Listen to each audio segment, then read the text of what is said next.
بسم الله الرحمن الرحيم إذا جاء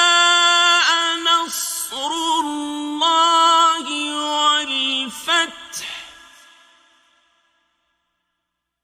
ورأيت الناس يدخلون في دين الله